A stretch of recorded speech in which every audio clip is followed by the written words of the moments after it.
Começa agora o seu podcast semanal de investimentos. Go Invest by Blend Capital. Sejam todos muito bem-vindos ao nosso Go Invest. Hoje um Go Invest muito especial e com feras aqui do mercado.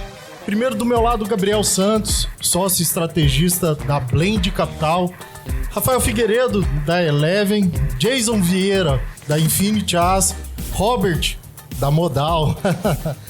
E vamos lá, para quem não sabe, o Go Invest é um programa que a gente tem toda terça-feira, tentando desmistificar o mercado financeiro.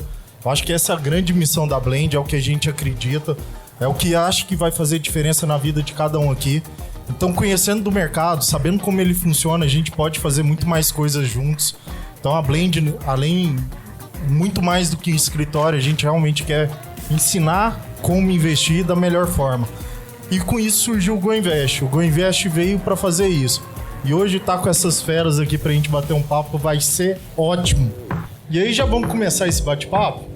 Primeiro, Robert, obrigado. Obrigado pela sua presença. Obrigado por ter topado esse Go Invest com a gente. Eu queria que você começasse se apresentando, falando um pouquinho da sua trajetória, contando um pouquinho como é que você veio parar nesse mercado financeiro e na Modal. Muito obrigado, boa noite a todos.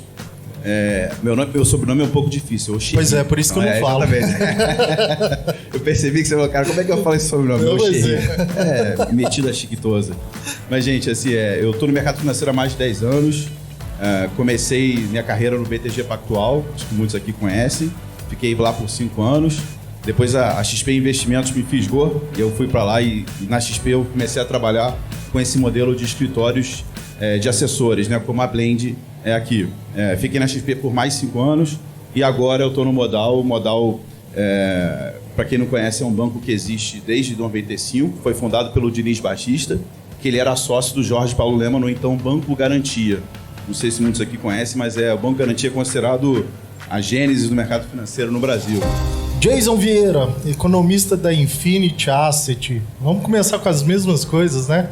Quem é o Jason Vieira e como que ele veio parar no mercado financeiro? Jason Vieira por Jason Vieira. Eu vou fazer ano que vem 30 anos de mercado financeiro. Posso não parecer, mas eu sou um senhor de meia idade. Eu ia falar que era 50, viu? Tô perto. Com meus 30 anos de mercado, eu tô também quase fazendo meus 50. E eu comecei no mercado financeiro como auxiliar de pregão na Bolsa. Foi um aprendizado maravilhoso. Aí saí um tempo, acabei de ter que saindo porque fazia engenharia e aí conciliar as duas coisas não dava. Eu entrei no mercado financeiro por influência do meu pai. Meu pai era um operador da Bolsa desde 1966. Foi minha grande inspiração e a pessoa que mais não quis que eu entrasse no mercado financeiro. Meu pai dizia que o mercado financeiro era um amante muito ingrato. Era uma frase que ele vivia me dizendo. Ele falou assim, você vai se arrepender. E aí, se arrependeu já? Cara, agora não. Mas eu já estive arrependido, depois desarrependi.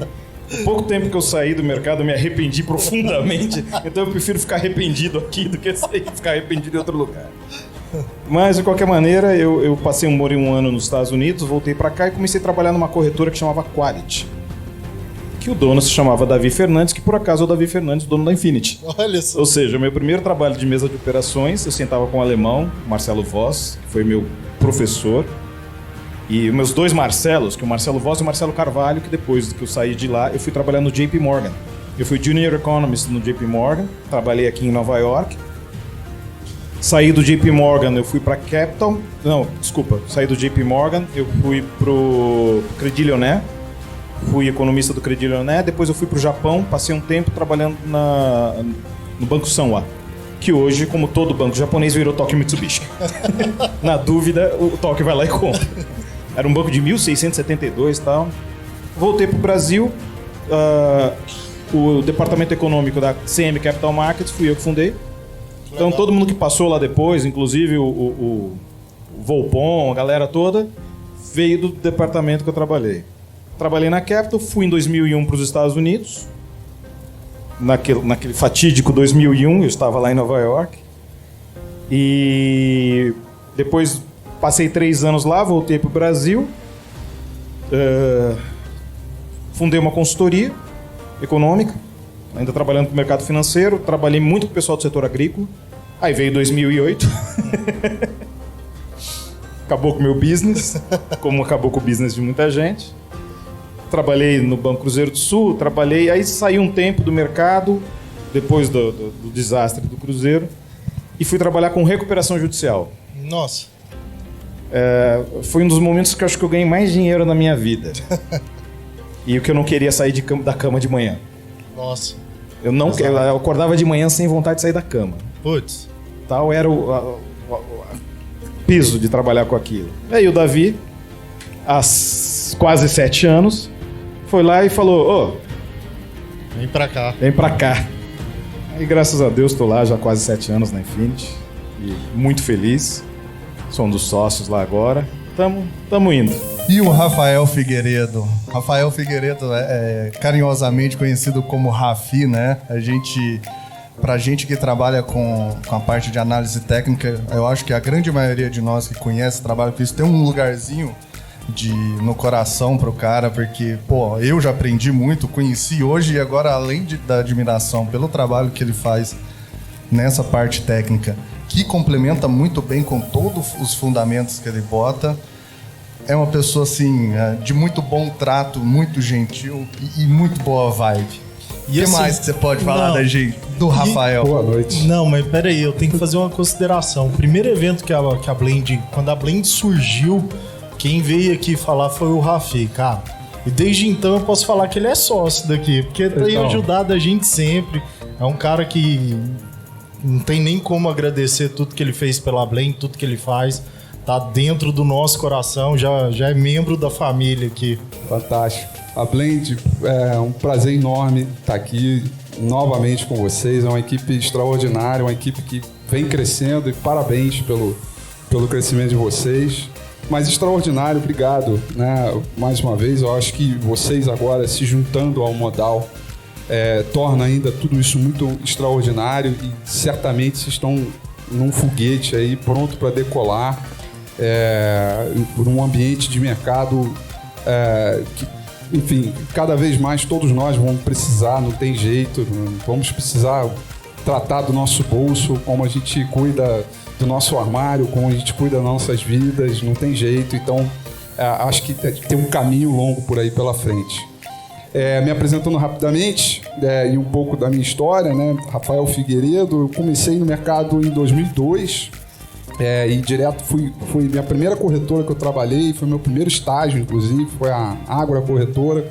Comecei com central de atendimento, mas com a vantagem que eu já sabia operar, porque quando eu entrei na faculdade, fiquei 6 meses com o carro que meu pai me deu, eu vendi e comecei a operar com o dinheiro do carro, né? Eu não preciso nem dizer que eu operei todas as tarjas pretas no mercado, eu operei.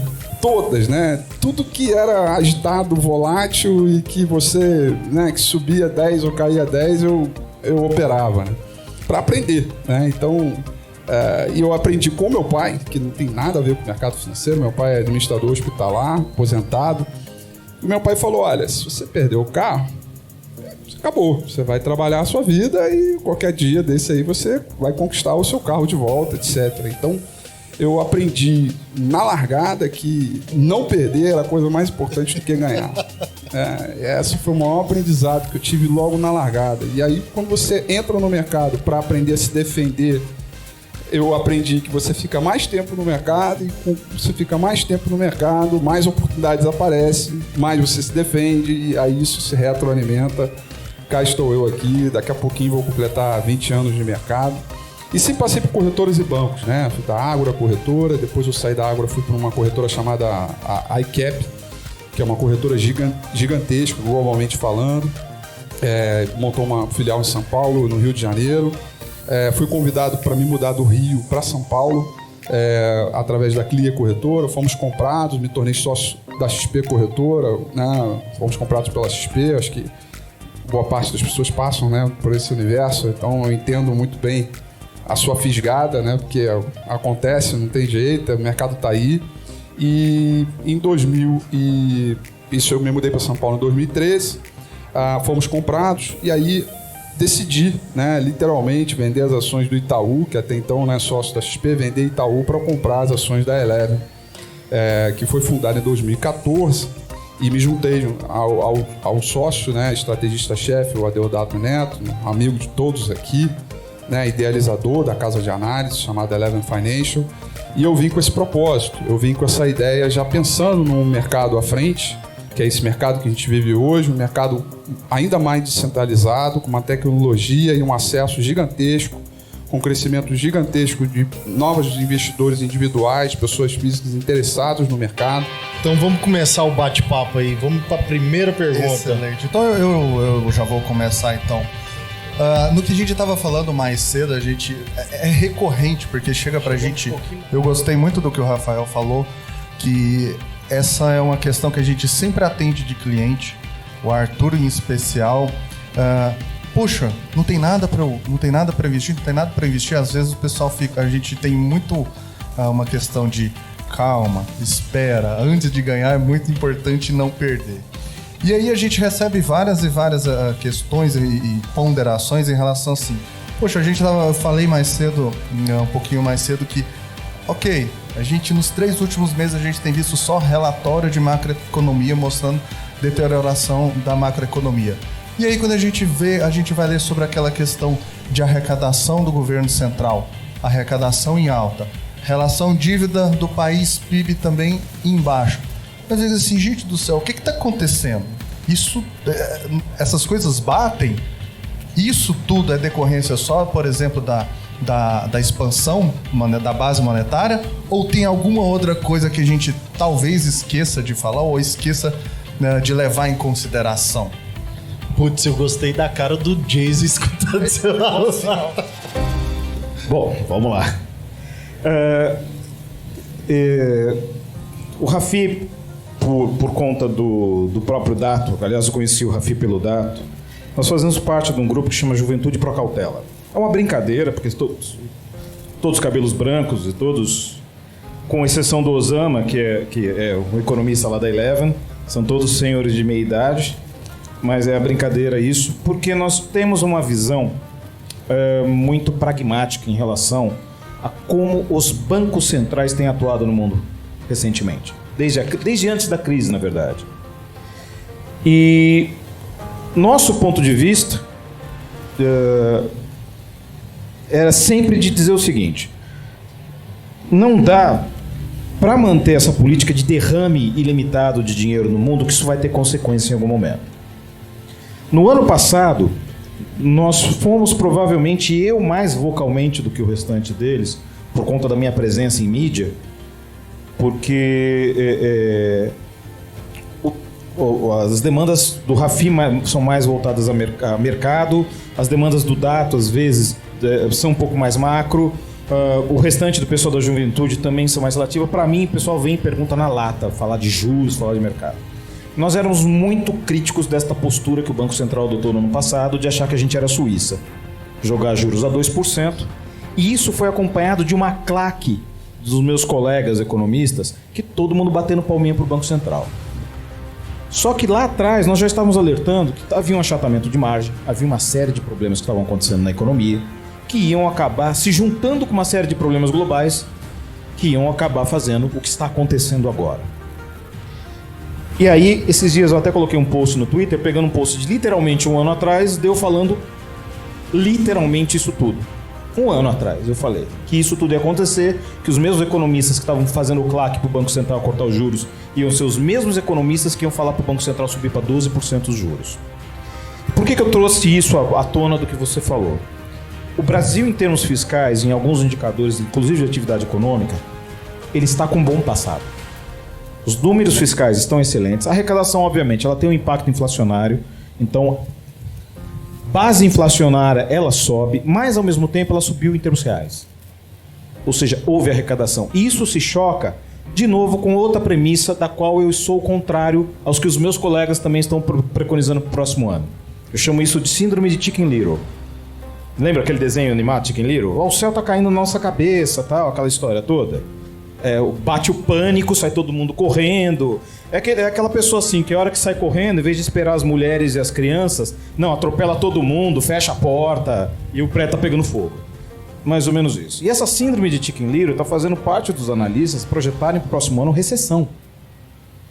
E quando você começa a olhar o que nós temos de passado e o que nós temos de presente, não bate com o que a gente vai ter de futuro. Ah, peraí, eu tô com um número assim assado. Eu tava tendo uma discussão recentemente com o pessoal falando de PIB. Falando, gente, vai ter PIB positivo no terceiro trimestre. A atividade continuou, ela flutua. Mas os dados não estão tão ruins. E o próximo ano vai ter voucher, o Auxílio Brasil. Vai ter uma série de investimentos que estão literalmente programados para entrar no próximo ano em termos de infraestrutura. Você tem a própria pandemia aqui no Brasil, que se o bom senso conseguir segurar um pouco a onda do carnaval, talvez a gente não tenha uma onda no mesmo sentido, até porque já estamos falando de uma terceira dose de vacina no começo do ano. Ou seja, você tem os elementos para que o próximo ano não seja um ano de recessão. E melhor, nós temos elementos estatísticos para dizer que ano que vem não vai haver recessão. Então, é a vertente contrária exatamente disso. E você pega muitos analistas... Eu acho engraçado isso, porque eu era economista-chefe, eu sou economista-chefe porque eu tinha um economista que trabalhava comigo. Eu era economista sênior e economista-chefe. O economista sênior saiu, fiquei economista-chefe de mim mesmo. Então, eu tenho essa vantagem, sou chefe de eu mesmo. Mas... o cargo, eu estou lá, eu sou responsável pela área macroeconômica, eu sou diretor. Só que eu sou sozinho. Eu faço todo o cenário, todas as projeções, tudo sozinho. Eu não tenho auxílio, sou eu, o Python e Deus. Mais nada. Né? E nessa brincadeira de eu, Python e Deus, eu já entrei diversas vezes no top 5 do Banco Central e às vezes no top 1 durante meses. Mas por quê? Porque é uma postura pragmática. Eu tento adotar uma postura pragmática, que é o que as pessoas que nos cercam tentam levar. E aí, às vezes, eu fico pensando o seguinte, meu Deus do céu, tô vendo um cara de um banco trilhardário falando que vai ter recessão ano que vem. Era o cara que ano passado falou que não ia ter inflação e com certeza ele ganha mais do que eu. Então, é essa perspectiva que eu digo o seguinte, talvez por eu ser eu mesmo, o agente de eu mesmo, eu não tenho 20 caras para fazer cada um indicador para mim, eu não tenho um cara só para fazer IPCA, eu não tenho... Porque você pega banco grande, tem um cara que faz GPM, um cara que faz IPCA, um cara que faz PIB, um cara que faz fiscal, eu faço tudo. E eu não só entrei no ranking dos top 5 do Banco Central, eu também entrei no Prisma Fiscal, vários meses. Então, ou seja, mas isso tudo é resultado de uma postura mais pragmática, de você olhar para frente e não são contaminados. Porque duas coisas eu acho muito importantes do analista, mas mais importante do economista. O analista, ele não pode, o economista principalmente, não pode operar. Eu não opero, eu tenho meus investimentos 100% fora do Brasil. Ah, mas você não investe na Infinity? Não. Eu não invisto na Infinity. Eu não tenho nada na Infinity. Mas você não confia? Eu confio demais na Infinity. Então, se eu não confiasse, eu não seria sócio. Mas a questão maior ali é que se eu enevoar a minha análise pela minha perspectiva de operação, eu já começo a ter um problema. Segundo, analistas economistas e principalmente economistas não podem ter a lente da política. Eu falo, na dúvida, odeia todo mundo. Não precisa gostar de ninguém, mas na dúvida, odeia todo mundo, você vai ficar bem. Você vai ser atacado por todos os lados, de qualquer jeito, você falando bem, falando mal, e aí você consegue observar exatamente o que está acontecendo com o governo agora, aquilo que está sendo bem feito e aquilo que está sendo mal feito. Um dos problemas do que a gente observa em termos de futuro, olhando para frente, é que o que o governo está vendendo em termos fiscais, aí eu concordo em partes, eu não concordo com a parte estatística e econômica das previsões, mas eu concordo com muitas vezes a volatilidade que está sendo criada no mercado. Quando você olha para frente, você não tem perspectiva. E o mercado vive de olhar para frente. Ele não vive de olhar para trás. Ah, o PIB lá atrás foi ótimo, beleza, mas quanto vai ser lá na frente? Ah, maravilha, você acertou o IPCA hoje? Não, mas tudo bem, eu quero saber o IPCA do mês que vem. É sempre isso, o mercado vai olhar para frente, o mercado está olhando. Por quê? Porque ele é forward. E ele responde muitas vezes a essas tensões de cenário. E o governo, infelizmente, tem dado sinais muito ruins. O sinal do fiscal, do rompimento do teto, Porque assim, só avisar uma coisa para vocês. Absolutamente zero participante do mercado financeiro é contra o Auxílio Brasil. Zero. Você não vai encontrar uma pessoa do mercado financeiro que é contra o Auxílio Brasil. Mesmo porque, apesar do PT gostar de alardear que ele criou aquilo, que ele não criou, ele concatenou uma série de programas da Ruth Cardoso, isso é uma premissa liberal econômica. A utilização de auxílios, de vouchers, esse tipo de coisa, é chamado pelos liberais de imposto negativo. E é uma das premissas mais bem arraigadas. Tipo, o cara não tem renda, vamos catar um pedaço do imposto e dar para esse cara. Esse cara vai pôr esse dinheiro na economia. E você decide, ele decide onde ele vai colocar o dinheiro dele. Então, só algumas coisas, algumas amarras que são importantes, na questão de educação, que sempre é importante colocar. Mas o cara ter a liberdade, liberal vem de liberdade, de colocar o dinheiro onde ele bem entende, é um dos princípios mais fundamentais do liberalismo econômico. Então você não vai ver o cara que no mercado financeiro que falar contra um voucher, ele é louco. Então beleza, acreditamos que precisa ter o Auxílio Brasil, mas a gente sabe que aquela história, onde passa boi, passa boiada. Então o boi é o Auxílio Brasil, meu medo é a boiada. E o Congresso, o Executivo, o Judiciário no Brasil, se tem uma coisa que eles não são nesse país, são republicanos. Não.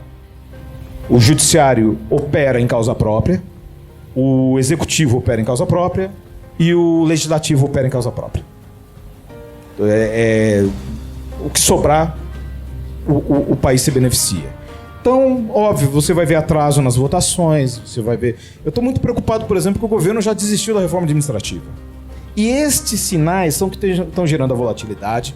Parte dessa volatilidade tem afetado o câmbio, mantendo o câmbio desvalorizado. Nós, por exemplo, tivemos queda do preço do petróleo, nós não conseguimos ter queda do preço da gasolina aqui, porque não foi o suficiente, porque o câmbio evitou que a defasagem ficasse zerada.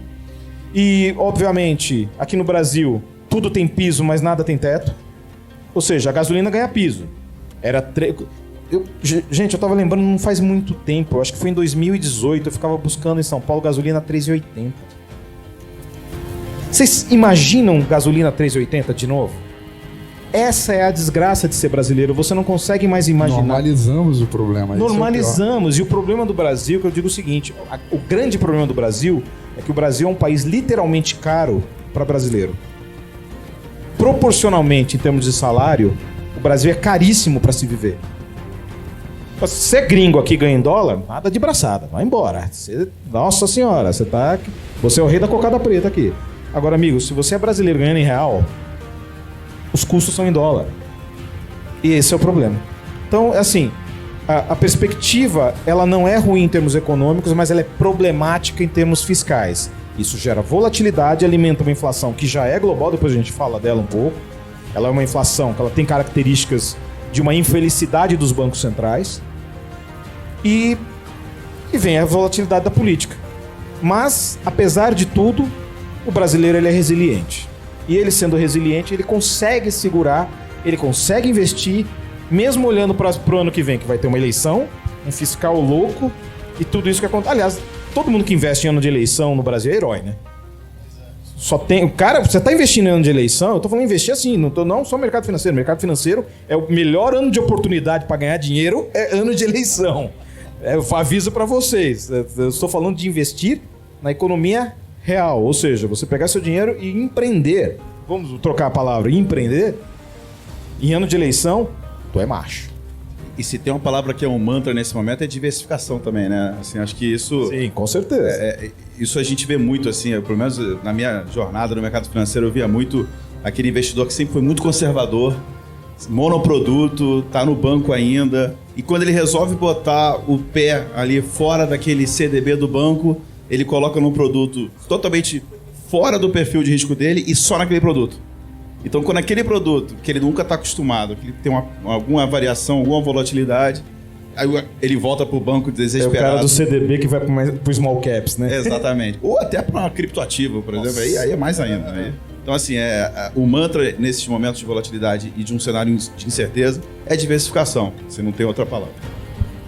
Rafi?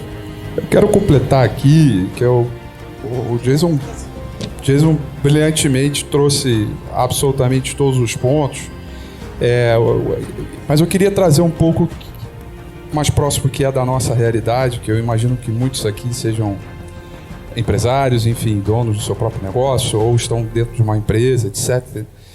Que é a questão que o que aconteceu e que tem a ver com a sua introdução, né? Evidentemente a gente sempre foi muito crítico à pauta fiscal, a parte fiscal brasileira é crônica, ela não é porque ela está latente nesse momento, mas ela é crônica, ela é de anos, ela vem, sei lá, desculpa, que a gente falava, vai calcular no Brasil fiscal, o proxy é ruim.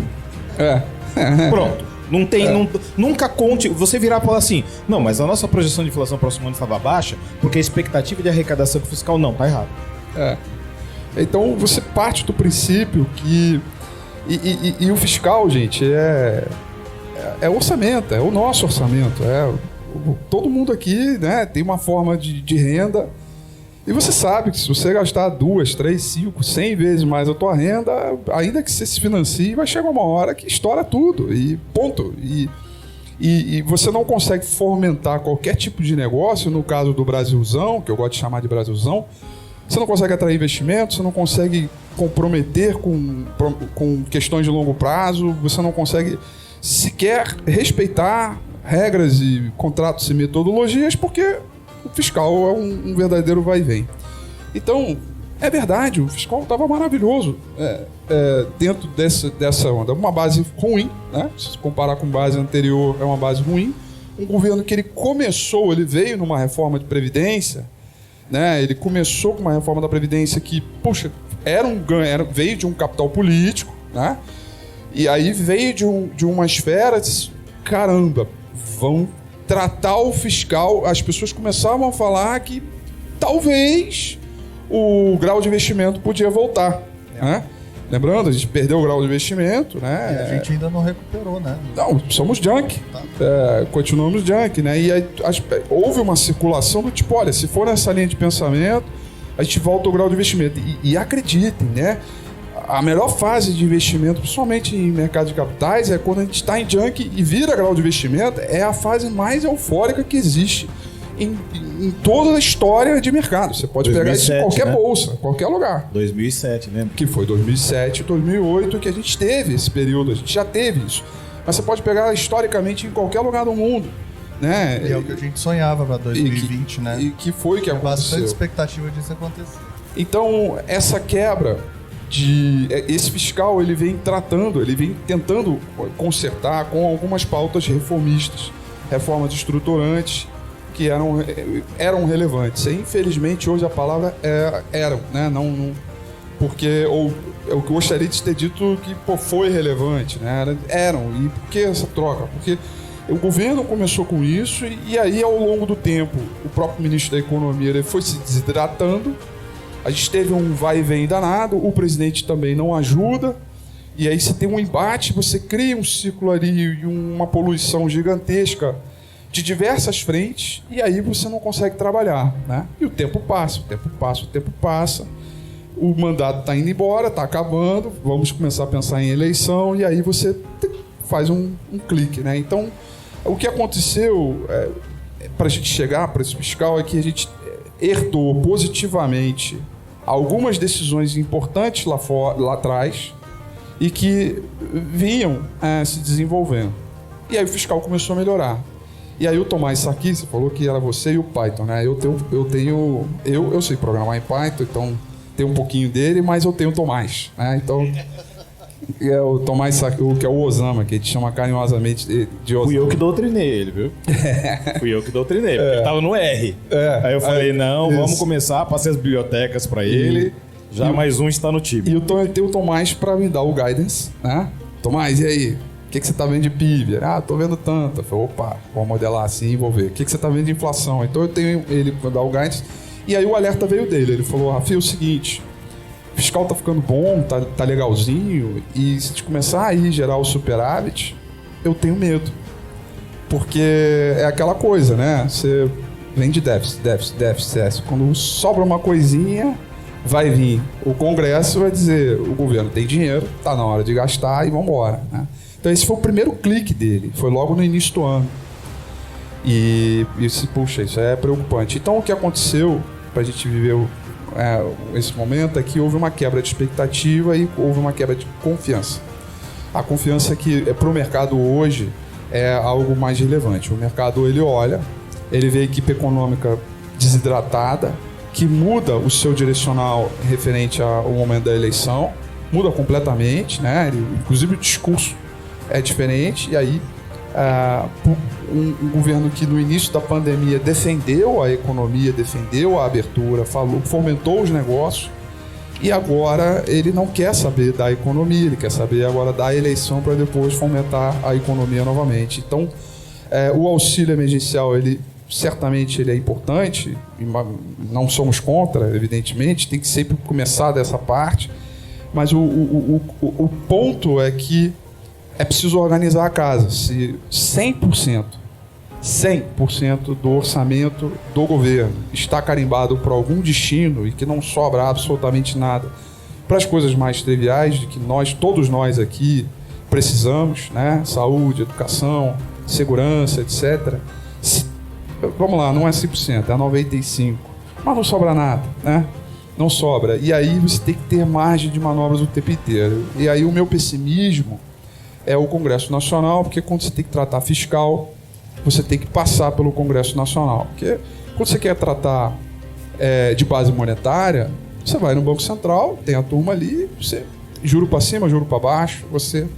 Na canetada ali você faz alguma coisa. Mexeram no compulsório agora. Mexe compulsório. Movimento importante. Cria um pequeno estímulo, tira, né, aumenta a base, diminui. Mas o fiscal é Congresso na veia. E Congresso na veia é política na veia. E a política está ensandecida e ela tende a continuar. Então o meu pessimismo está ali. Que é um Congresso que, né, desorientado, sem uma base...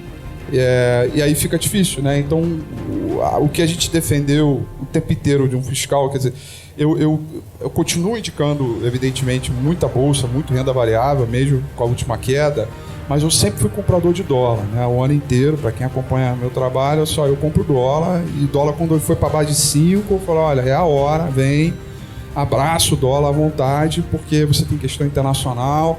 E sempre foi muito declaradamente, né?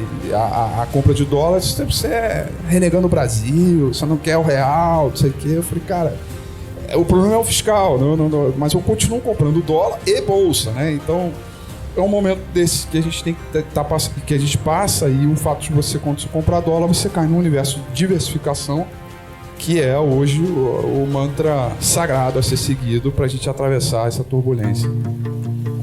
Senhores, vamos lá. Primeiro, deixa eu fazer só uma consideração aqui. O GoInvest é feito para todos vocês. Então, quem tiver pergunta, quem quiser falar alguma coisa, o microfone está aberto. Pode só levanta a mão aqui que tem uma pergunta aí. Peraí, deixa eu chegar aí.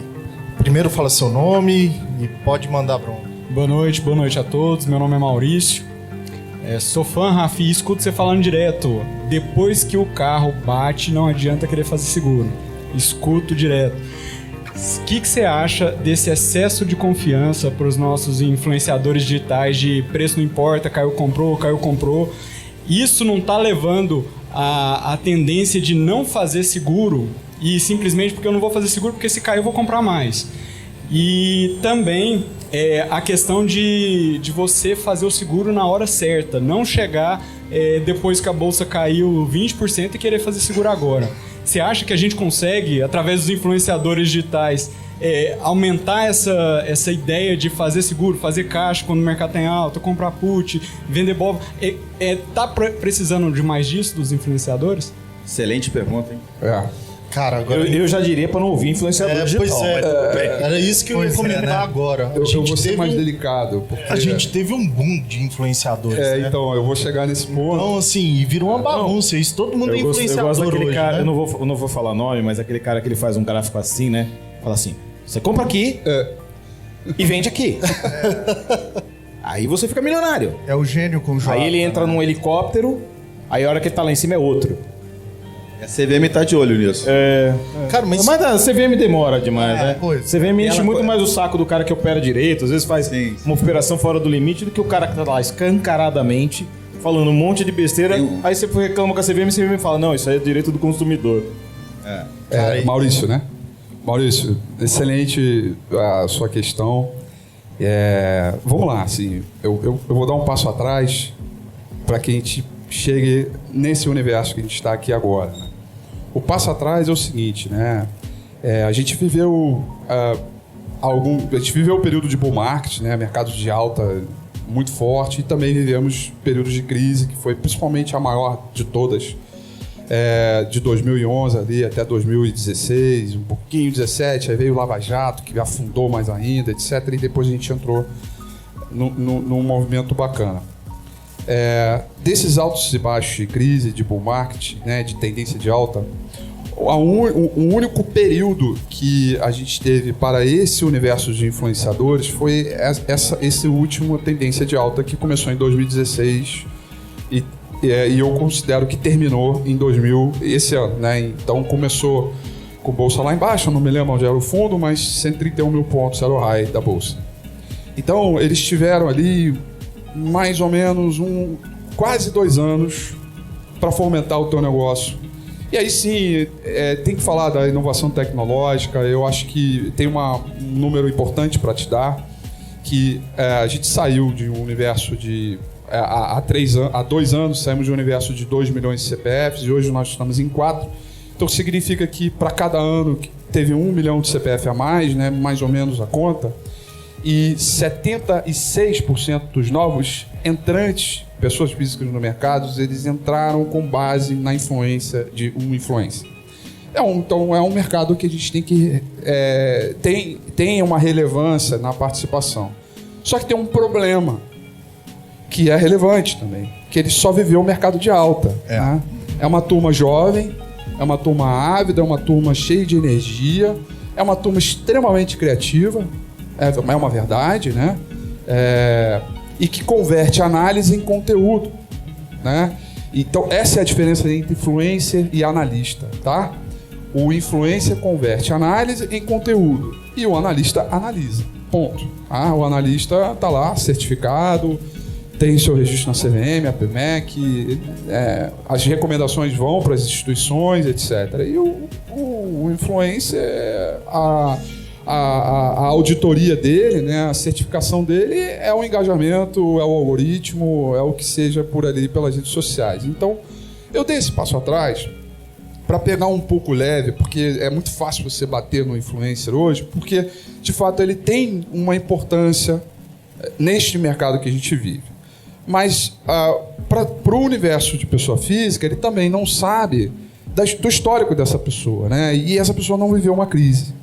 E a gente pode viver uma crise verdadeira. Se a gente descambar, a gente não descambou, mas a gente pode descambar. Isso existe, isso é real. A gente pode viver mais uma década aí se a gente realmente não tratar as coisas importantes. E, Rafi, só fazendo um comentário aqui, desculpa te interromper, você pega o ciclo das commodities, né, que a gente saiu lá de 2002 a 2008, olha, até corroborando o que você falou, né, na época não tinha redes sociais como tem hoje, né, na época do Orkut, então não tinha... E mesmo com esse boom, a gente sai também de um universo de menos de 100 mil investidores para próximo de 500 mil em 2008, né? Isso. Olha o impacto que os influenciadores têm agora, né? Em 2 anos, eles levarem de 2 para... A BMF tentou anos promover os 5 milhões de CPF e não conseguiu. Pelé, né? Pelé e tal. Então, é um pouco dessa levada. Então, eu dei esse passo atrás porque é importante. Mas, como é um mercado que ele não é regulado mesmo, então vira terra de ninguém. Você vê de tudo, né?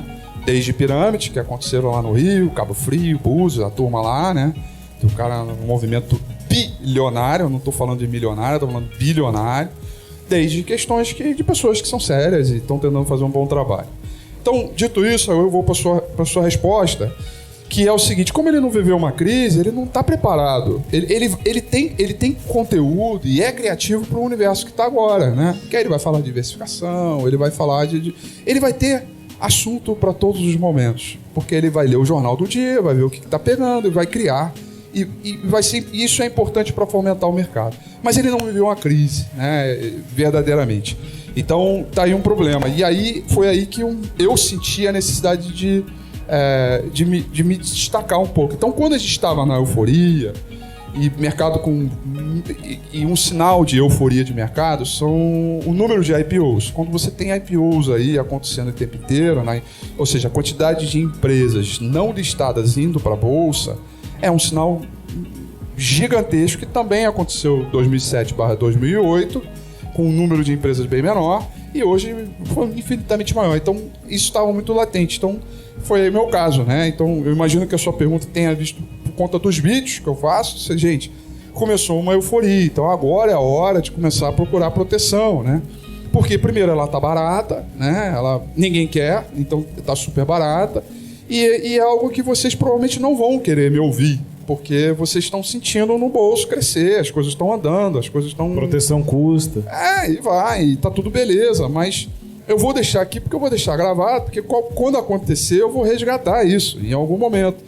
E quando você tem que falar, na posição de analista, você tem que ser contracíclico, né? E muitas vezes, né? Então, e aí essa é a verdadeira diferença, né? Porque ali eu estou analisando um horizonte relevante, que a gente chama, num termo técnico, é um passo à frente das consequências, e o influencer, ele está olhando o hoje, o que é o de ontem e provavelmente o que está ali amanhã, mas ele não sai muito disso. Então, ali foi o ponto, né? E aí, agora que o seguro está caro, né? O seguro ficou caro agora, vai proteger em bolsa, vai trazer ali um ambiente de volatilidade, o seguro está caro. E é a expressão que eu falei, não deixe o carro, esborrachar o carro na parede, vai depois ligar pro seguro e falar, eu quero fazer o seguro do meu carro. Porque não vai custar, primeiro você não vai conseguir, né? É a expressão, mas ainda que você queira, o cara vai te cobrar o valor do carro inteiro, né? Zero, para poder fazer o seguro, e não vai fazer sentido nenhum. Então você tem que ter esse pensamento. Assim como todos nós aqui, em algum momento, para fazer um planejamento de viagem, de estudos do filho, ou qualquer coisa que vai envolver um período mais longo, né? Meu filho, quando completar 18 anos, eu preciso então fazer esse determinado investimento, etc. Você tem que pensar lá na frente. Na cadeia de investimentos e na proteção é a mesma coisa. E para finalizar, que é uma outra coisa que precisa ser quebrada, proteção não é simplesmente fazer trading, né, de posições na contrária, se tradar a posição, né? Ninguém aqui trada, né, o seguro do carro, por exemplo. Você faz uma vez no ano e acabou, né? Você faz o seguro do carro, aí passa 3, 4 dias, você, puxa, cara, a criminalidade diminuiu, vou vender o meu seguro, né? Que ele vai ficar mais barato, né? Aí você compra ele mais barato e aí você... Ninguém faz isso, né? Esse mercado não existe, né? Então ele também não deveria acontecer. Mas, Rafi, eu tô tomando prejuízo na minha ponta de seguro aqui, minha ponta vendedora aqui, eu tô perdendo dinheiro. Mas é pra você perder dinheiro, né? O princípio do seguro é você faz seguro do carro, né? Gastou 3 mil reais um ano inteiro, não usou o seguro, você perdeu os 3 mil, literalmente. Então, eu queria desmitificar isso também, porque é uma grana pra você literalmente perder, mas na hora quando vem a crise, quando vem o baque, em vez de você cair em queda livre, você cai de paraquedas, né? E aí você só vai sentir essa alegria quando realmente acontecer. E é um fato, né? Porque as pessoas são muito imediatistas àquela conta, ao portfólio, né? Então, hoje está acontecendo isso. Hoje muita gente me agradece por eu ter falado várias vezes a questão do carro, porque eu repeti isso nos momentos de euforia, né? E infelizmente para outras pessoas é a dor, né? Hoje já está acontecendo ao contrário. A dor da perda já está muito grande, que eu já acho que a bolsa vai subir, porque hoje o cara está começando a zerar na mínima. Já é o contrário, né? O cara já me liga, não aguento mais, tal, eu vou para renda fixa. Que eu falei, cara, vou começar a comprar bolsa aqui. Tá na hora, né? É a hora do fundo, né? Esperar sair no Jornal Nacional. É a pior bolsa do ano, pior do mundo, pior em dólar. Mas tem motivo de sobra. Claro, né? A gente tem esse governo, a gente tem essa pauta fiscal, a gente tem o mundo, a gente tem crise, não sei o quê. Aí é a hora que a gente desfaz o seguro, né? Vamos se expor um pouco mais, é um pouco por aí. Só te fazer uma pergunta. Você lembra de alguma crise quando você tinha 12 anos? Ninguém aqui lembra de crise com 12 anos. A gente está alienado do mundo. Tá certo? Então, você pegar um influencer de 25 anos... influencer de 25 anos, que é a idade média dos caras, é um troço complicado. Você sabe que tem uma coisa... Quando a Blend começou, na verdade, também quando eu entrei, eu usava uma máxima que era assim, eu falava sempre para Arthur, calma, a gente tá num belo de um bull market. Cara, esse pessoal, tem muita gente que não sabe o que é perder.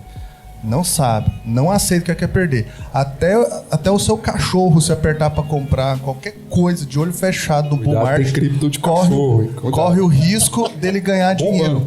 E isso cria um vício, isso cria uma mentalidade que é muito fácil. E aí, às vezes, a gente tem que argumentar com as pessoas, por exemplo, é essa a diferença de quando você bota em um fundo que tem um profissional, que ele sabe trabalhar com a coisa. Porque, meu amigo, quando a gente tá em bull market, é assim, eu consigo ir lá no home broker, comprar, escolher, ver o balanço desse. Por que eu vou botar num fundo de ações onde tem não sei quem que eu vou pagar a taxa de performance, taxa de... Gente, não é assim. Não é assim. Hora que vem a queda, vem e cuidado. Vou te falar uma coisa. 2008 pegou muito cara de mercado de Petrocado. Porque tinha muito cara que tinha entrado ali, mais ou menos na época do Rafi, 2002, alguma coisa ali. E o cara tava 6, 7 anos que ele só vendia dólar e comprava bolsa. Desde que da carta aos brasileiros do Lula, o cara literalmente ele só sabia comprar bolsa e vender dólar. Não sabia fazer mais nada. E o cara tava se achando o trader. O pior não era ele. Um dia um amigo meu, dentista, chegou pra mim e falou assim: operando os papeizinhos ali, tirei 14% no mês, e não sei o que e tal. Eu falei, parabéns. Eu falei, cara, você vai ficar o cara mais feliz do mundo até o bull market acabar. Eu tava conversando com ele em 2007. Ele foi reportagem da Exame, que era o pessoal de fora do mercado que estava ganhando milhares de reais operando. Deu a crise de 2008. Uma das coisas que eu fiz da crise de 2008, que inclusive me rendeu uma grana legal, que eu tirei até o meu agente autônomo na época, né? Foi pegar carteiras desgraçadas e tentar devolver pelo menos o CDI que o cara perdeu no período. Cara, eu cheguei e fiquei com uma gestão assim, acho que de uns 7, 8 milhões de reais na época. De diversas carteiras que eu tinha e uma delas do dentista. Tal dentista. Tal do dentista. E aí eu brincava com ele, falava, cara, a hora que der uma papagaiada no mercado, você tá fazendo um canal, eu não sei o que você vai fazer, uma obturação, você vai largar o cara de boca aberta e vai correr lá pro teu home broker? Tá achando que o brinquedo é videogame? Não é videogame. E tem uma provocação assim, por exemplo, Jason, quantas horas do seu dia, na média, você se dedica a analisar mercado, estudar? Na média, assim. 10. Rafi, você quanto tempo por dia? Você... Peraí, 10 de escritório. Exato. Sem contar que você tá em casa, né, no jornal, né? Quase 24 horas, assim. Eu acordo, já tô no mercado já. Então, exato. E quando 10, você tá em casa, 12, você às vezes tá lendo o jornal, etc. E o domingo. E ainda assim vocês não acertam tudo, né? Exatamente. Claro, vocês são humanos. Imagina alguém que, não tem esse tempo todo, que tem que trabalhar, tem que fazer suas atividades, e aí o único tempo que tem é quando ele tá no Instagram ali vendo um influencer de 25 anos. É por isso que eu digo que a palavra, o erro talvez no Brasil de terem utilizado mais arregadamente a palavra asset management, que a gente usa, Infinity Asset Management, é que nós somos uma gestora de recursos, ou seja, nós fazemos a gestão. O que nós fazemos para vocês é terceirizar a gestão de investimentos. Para isso nós cobramos uma taxa, porque ninguém faz de graça. Nem relógio funciona de graça que você precisa dar corda ou bateria. Relógio funciona de graça. Não. O de quartzo, você precisa botar quartzo nele para ele funcionar. Né? Então, o nosso papel é mitigar o risco que vocês passam, colocar profissionais que acordam, almoçam, bebem, dormem, vão no banheiro pensando em mercado financeiro. Porque eles fazem isso para viver.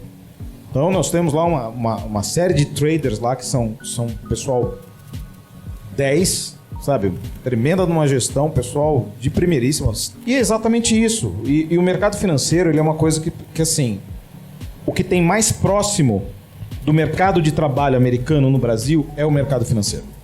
porque ele tem a dinâmica do mercado financeiro, a velocidade do mercado americano, ele tem a dinâmica do mercado americano e ele tem as exigências que você tem em termos de meritocracia que tem no mercado americano. E o profissional que consegue passar pela inflação brasileira, vocês não têm noção o que é um profissional, como é valorizado o profissional de mercado financeiro fora do Brasil. Trabalha assim, ó, onde quiser. Então, turma, com isso a gente encerra nosso primeiro episódio desse Go Invest fantástico. Eu sei que você tá na curiosidade dos próximos, então aguarde. Em breve o segundo episódio desse Go Invest presencial. Go Invest by Blend Capital. Todas as terças um podcast novo para você.